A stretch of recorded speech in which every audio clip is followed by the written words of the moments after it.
conéctate con el debate de la reforma eléctrica. Resumen. Foro 5. Creación de la CFE y electrificación nacional. Nacionalización de la industria eléctrica. Liberalización de la generación y comercialización eléctrica. Participación del sector privado en la industria eléctrica.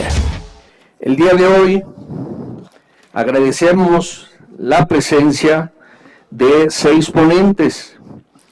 En el formato establecido se ha determinado que son 3 que hablarán con elementos en contra y 3 a favor. Le otorga a la CFE plena autonomía para fijar los precios de electricidad, para autorregularse y para regular a los demás participantes, sin ninguna otra participación y sin contrapeso alguno de otros agentes del propio Estado mexicano. En ninguna otra actividad en las que participa el Estado se le otorga plena y total potestad a la entidad responsable, ni siquiera a las universidades públicas autónomas. Las presiones neoliberales que se van a desatar a partir de los años 80, en América Latina empezó siendo la dictadura militar en Chile, la primera que inició un proceso de privatizaciones forzadas del mercado eléctrico, fue también terrible para la Comisión Federal, porque a partir de la etapa neoliberal, pues las concesiones privadas que se empezaron a generar, sobre todo con la ley de Salinas del año del 92, fue que los particulares no solamente podían participar en el mercado eléctrico, sino podían exportar sus excedentes de producción, y se le dio prioridad a crear empresas de autoabasto. De tal manera que cuando se creó la Comisión Reguladora de Energía en el año del 99, prácticamente entre el 99 y el 2003 hasta el 2014, más del 70% de los permisos que se otorgaron en el país para generar electricidad fue a compañías de autoabasto, con lo cual demostramos que históricamente la participación del sector privado en la industria eléctrica fue esencialmente especulativa. Lo que tenemos en esta gráfica en estas 2 gráficas, es un poco desmitificar esta idea de que se está volviendo al pasado con la propuesta de reforma y que además México está perdiendo competitividad por volver a crear aparentemente un monopolio público. Pero lo que se está demostrando en estas gráficas es que, curiosamente, desde la reforma del 2014, los precios de la electricidad para uso industrial y para uso doméstico no descendieron, siguieron subiendo. Es decir, la pregunta es, ¿en qué se beneficiaron los mexicanos con la reforma del 2014 si los precios de venta de electricidad no disminuyeron, por ejemplo, como el modelo americano? Se encuentra uno con estos transitorios, ¿no? Que preocupan, ¿no? En transitorio 1 se cancelan los permisos de generación al día en que entra en vigor la propuesta de reforma a la Constitución. No es nada más decir eso, ¿no? Esto tiene una afectación grave a todos los permisionarios que tenían sus inversiones, sus contratos, sus permisos, ¿no? Nada más viene una cancelación completamente arbitraria. Dicen, dentro del contexto de las explicaciones que he escuchado, que esto no es una expropiación. Y si uno va a la literalidad, puede ser que no se entienda como una expropiación, pero es una expropiación de facto, porque si se cancelan los permisos de generación, ¿dónde quedó el Estado de Derecho? ¿Dónde han quedado mis derechos adquiridos? Mi permiso se otorgó conforme a la ley. Hay los procesos previstos en ley para una revocación, una rescisión de un contrato, una revocación de un permiso, pero que se cancelen los permisos resulta ciertamente incomprensible. ¿De qué manera iban a participar los privados en el cubrimiento de una demanda que ya estaba cubierta? La respuesta es tan sencilla como demoledora. La única forma de hacer esto posible era echar a la CFE para afuera. Se podrán decir 1000 cosas, presentar todas las justificaciones que se quieran, pero esta es una realidad insoslayable. Y dieron a la Comisión Federal de Electricidad de muerte y le apostaron a su desaparición. Para sorpresa de todos, la CFE aún resiste. Quiero resaltar el papel y la participación de los jóvenes en estos mercados complejos y su constante evolución y cambio que requieren no solo de especialización, dinamismo y creatividad, sino de la participación de un sector de la sociedad clave, como ya lo mencioné, los jóvenes. Nosotros podemos aportar ideas e innovación no solo en materia tecnológica, sino en generación de regulación sectorial, a través, por ejemplo, de la Comisión Reguladora de Energía, la elaboración de políticas públicas, participando, por ejemplo, en la Secretaría de Energía, y la creación de nuevos mecanismos que permitan hacer frente no solo a los retos del presente, sino del futuro.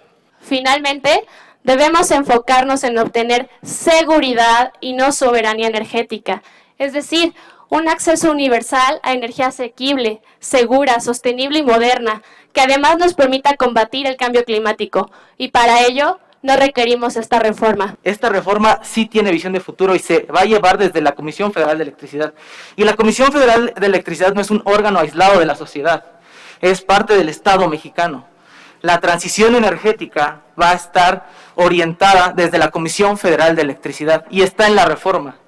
Como joven y como padre de familia, yo me siento muy orgulloso de la reforma que está impulsando el presidente, con jubilados de la Comisión Federal de Electricidad y académicos destacados, no con funcionarios que trabajaron en un momento que el país quiere olvidar, ese momento del neoliberalismo que tanto daño no nos ha hecho nada más a nosotros. Tienen que aceptar que la red de transmisión y distribución que son de Comisión Federal, pero que han sido administradas por los consorcios privados a través de estos órganos reguladores, pues tienen que cubrir los costos de lo que significa conectarse a una red de transmisión y de distribución, porque lo que está pasando hasta ahora es que estas líneas son de Comisión Federal, pero se administran por los privados. Se trata de hacerles entender que el servicio público de electricidad no es una commodity cualquiera, es un servicio estratégico, es un derecho humano hoy para toda la población. En un país con tantas desigualdades, un país con tantas diferencias salariales, no podemos darnos el lujo de dejar el mercado eléctrico en manos del mercado.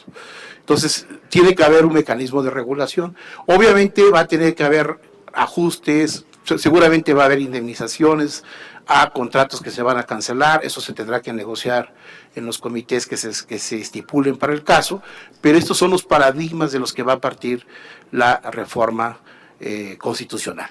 La participación de los privados en las tareas de rescate después de las es cero, no existe pues, es nula pues.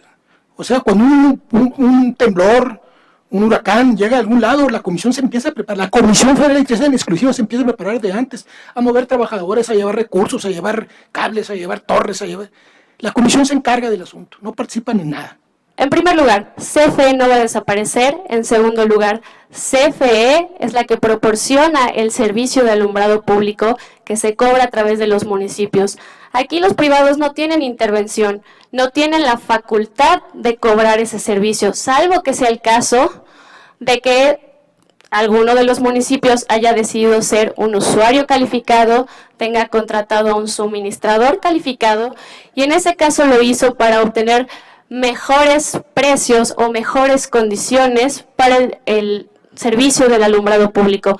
Es decir, las empresas de generación de electricidad no tienen ningún papel en el cobro del servicio del alumbrado público. Por lo tanto, no podrían, como el diputado mencionaba, bajarle el switch a nadie. Joaquín Rodríguez nos solicita hacer un comentario, tiene hasta 30 segundos, muy puntual, por favor, para complementar esta pregunta. Nada más porque se refirió al servicio de alumbrado público. Yo vengo de un municipio en donde acabamos de rescatar un servicio público concesionado.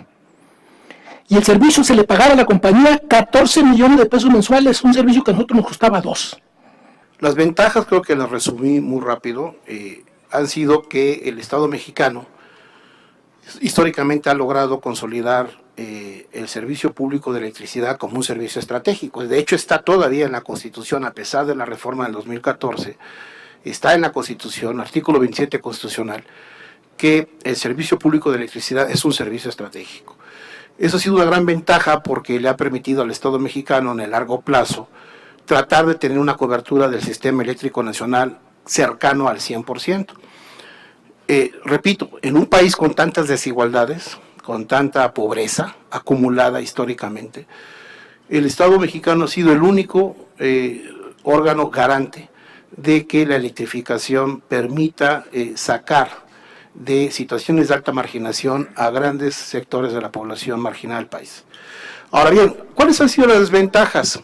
Las desventajas han sido en la etapa neoliberal, han sido en la etapa de las privatizaciones. No porque la privatización y competencia en el sector eléctrico haya sido de origen mala. La idea no era mala, la idea era hacer precisamente competitivo el mercado para abaratar costos y ofrecer tarifas más asequibles tanto a la industria como al sector doméstico. El problema fue que el Estado neoliberal se corrompió, fue un Estado absolutamente corrupto, entreguista y apátrida, que decidió entregarle las negociaciones y los contratos a empresas transnacionales, que esas sí son monopólicas. Los modelos de Francia y de Italia, de Enel y de Electricidad de Francia hoy en día son exitosos porque tienen una empresa pública que atiende el suministro público, atienden el suministro básico y es un instrumento del Estado para promocionar o para llegar o garantizar el abasto de electricidad, como lo hace la Comisión Federal de Electricidad de México. Y un mercado regulado en que participan los privados, que generan electricidad, en donde la electricidad de los privados y del sector público se despacha en términos de costos marginales, porque es lo más barato para el país. Y de esa manera ganamos todos. Yo he estado oyendo aquí y todo el mundo habla del dinero, pero la seguridad de un sistema eléctrico no tiene nada que ver con el dinero. Es decir, el dinero es un factor aparte cuando estamos hablando de un servicio público. ¿Por qué? Porque el sistema lo primero que tiene que tener es seguridad. Cámara de Diputados, Legislatura de la Paridad, la Inclusión y la Diversidad.